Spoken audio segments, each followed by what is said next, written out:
Mulungu wanga bwerani mudzandithandize. Ulemu ukhale kwa Atate ndi kwa Mwana ndi kwa Mzimu Woyera, monga panali poyamba, tsopano ndi masiku onse, ndi pa nthawi zosatha. Amen. Aleluya. Atate, amene dzanja lanu lolenga limabweretsa zokolola kuchokera ku munda wachonde, kukoma mtima kwanu timalandira mwachimwemwe, ndipo tibwera ndi nyimbo pamaso pa mpando wanu kudzakutamandani chifukwa cha mkate wa moyo, chakudya chimene miyoyo yathu imadalira. Ambuye, amene m'chipululu mudadyetsa anthu anjala miyandamiyanda mzosowa zawo, kumene njala ndi kusowa zidakalipobe, lolani chikondi chanu chopatsa mtendere chipezeke, ndipo dzina lanu tithe kuwapatsa ana anu anjala pamene alira. Mzimu Woyera, kuwala kwanu kovumbulutsa kwatsogolera mizimu yathu m'malo olondola gwero la sayansi yathu.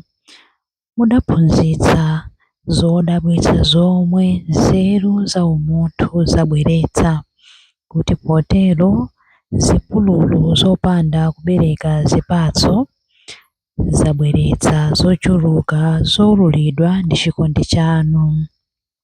Ulemu ukhale kwa Atate ndi kwa Mwana ndi kwa Mzimu Woyera, monga panali poyamba, tsopano ndi masiku onse, ndi pa nthawi zosatha. Amen. Chilimbi 1. Ambuye ndiwo kuwala kwanga ndi chithandizo changa, ndingaope yani. Chauta ndiye muuni wanga ndi chipulumutso changa, ndidzaopa yani. Chauta ndiye linga la moyo wanga, nanga ndichitirenji mantha. Pamene adani ndi amaliwongo anga andiputa kuti andiphe, adzapunthwa ndipo adzagwa. Ngakhale gulu la nkhondo lindizinge, mtima wanga sudzachita mantha konse. Ngakhale nkhondo ibuke kulimbana nane, ine sindidzaleka kukhulupirira. Ndapempha chinthu chimodzi chokha kwa Chauta, chinthu chofunika kwambiri, chakuti ndizikhala m'nyumba ya Chauta masiku onse a moyo wanga, kuti ndizikondwera ndi kukoma kwake kwa Chauta, ndi kuti ndizipembedza Iye m'nyumba mwakemo. Pa tsiku la mavuto adzandibisa ndi kunditchinjiriza, adzandisunga mkati mwa nyumba yake, adzanditeteza pa thanthwe lalitali. Ndidzapambana adani anga ondizungulira, ndipo ndidzapereka nsembe m'nyumba mwake. Ndili kufuwula ndi chimwemwe, ndidzayimba nyimbo yotamanda Chauta. Ambuye, ulemu ukhale kwa Atate ndi kwa Mwana ndi kwa Mzimu Woyera, monga panali poyamba, tsopano ndi masiku onse, ndi pa nthawi zosatha. Amen. Ambuye ndiwo kuwala kwanga ndi chithandizo changa, ndingaope yani. Chilimbi 2. Ndilakalaka kupenya nkhope yanu Ambuye, musandibisire nkhope yanu. Imvani inu Chauta, pamene ndikulira mofuwula, mundikomere mtima ndi kundiyankha. Pajatu inu mudati muzifunafuna nkhope yanga. Inu Chauta, ndidzafunafuna nkhope yanu.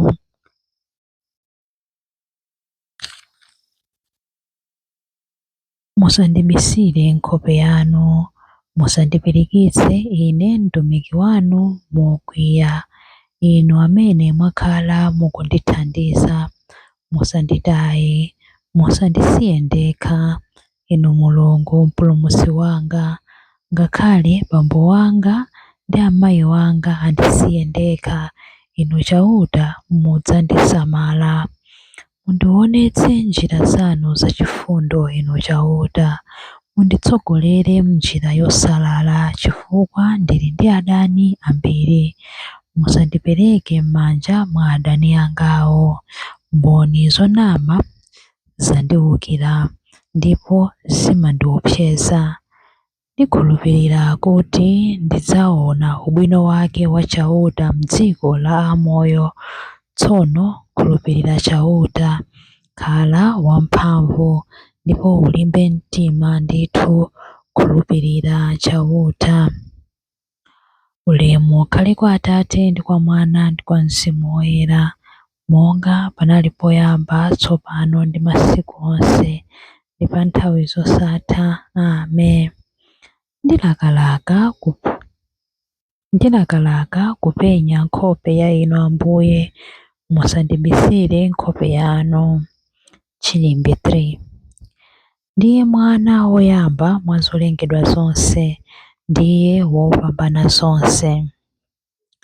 Timapemphera kuti muziyamika Atate amene adakuyenerezani kuti mudzalandire nawo madalitso onse amene amasungira anthu awo mu ufumu wakuwala. Adatipulumutsa ku mphamvu za mdima wa zoyipa, nkutilowetsa mu ufumu wa mwana wake wokondedwa.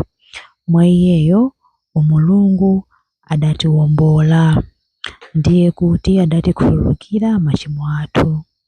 Khristuyo ndiye chithunzi chenicheni cha Mulungu wosaoneka. Iye ndiye mwana wake woyamba, wolamulira zolengedwa zonse. Kudzera mwa iye Mulungu adalenga zonse, zakumwamba ndi zapansi pano, zooneka ndi zosaoneka zomwe. Mulungu adalenga zonse kudzera mwa iye, zonsezo adalengera iyeyo. Iyeyo analipo zinthu zonse pakadalibe. Mwa iye zinthu zonse zimaluzana pamodzi. Iye ndiyenso mutu wa mpingo, thupi lake, ndiye gwero lake, woyambirira mwa owuka kwa akufa, kuti pa zonse iye akhale wopambana ndithu. Kudakomera Mulungu kuti umulungu wake wonse ukhalemo mwa Khristuyo. Mwa iyeyo Mulungu adafuna kuyanjanitsanso zinthu zonse ndi iye mwini, zapansi pano ndi zakumwamba. Adachita zimenezi pakudzetsa mtendere kudzera mwa imfa ya mwana wake pa mtanda. Ulemu ukhale kwa Atate ndi kwa Mwana ndi kwa Mzimu Woyera, monga panali poyamba, tsopano ndi masiku onse, ndi pa nthawi zosatha. Amen. Ndiye mwana woyamba mwa zolengedwa zonse, ndiye wopambana zonse. Mawu a Mulungu. Mawu akuchokera mu buku la Yakobe 1 kuyambira verse 22 mpaka na 25. Musamadzinyenga pakungomva chabe mawu a Mulungu, koma muzichita zimene mawuwo anena. Malamulo a Mulungu ndi angwiro ndiponso opatsa anthu ufulu. Munthu amene amalandira malamulowo nkumawatsata mosamala, amene samangomva mawu kuwayiwala, koma amawagwiritsa ntchito, ameneyo Mulungu adzamudalitsa pa zochita zake zonse. Mawu a Ambuye. Tithokoze Mulungu. Chiyankho.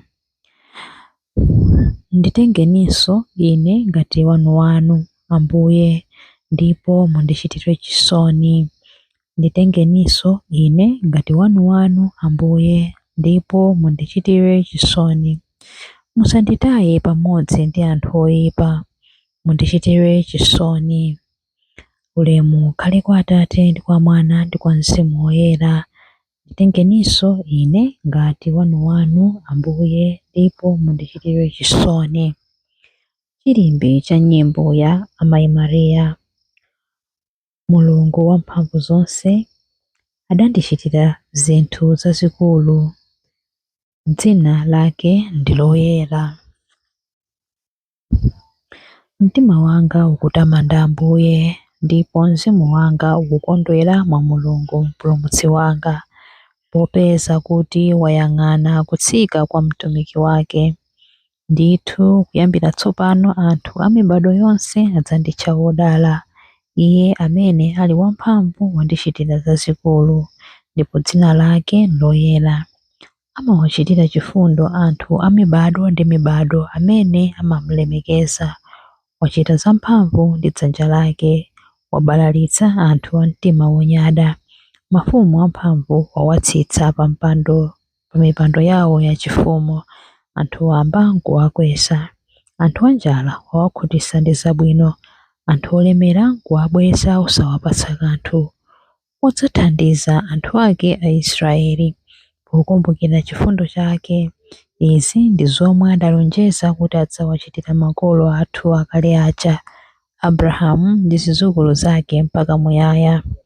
Ulemu ukhale kwa Atate ndi kwa Mwana ndi kwa Mzimu Woyera, monga panali poyamba, tsopano ndi masiku onse, ndi pa nthawi zosatha. Amen. Mulungu wamphamvu zonse adandichitira zinthu zazikulu, dzina lake loyera. Mapemphero. Dzina la Ambuye athu Yesu Khristu litamandike mu zochita zathu zonse, chifukwa amasamalira fuko lawo losankhidwa ndi chikondi chopanda malire. Tiyeni tikweze pemphero lathu kwa iwo. Ambuye, onetsani chikondi chanu pa anthu onse. Ambuye, mukumbukire mpingo wanu, muteteze kwa zoyipa zilizonse ndi kukulitsa kuti ufike pachimake penipeni pa chikondi chanu. Ambuye, onetsani chikondi chanu pa anthu onse. Mitundu yonse ya anthu izindikire kuti Mulungu weniweni ndinu, kutinso Yesu Khristu ndiye mwana wanu ndiso wodzozedwa amene mudamutuma. Ambuye, onetsani chikondi chanu pa anthu onse.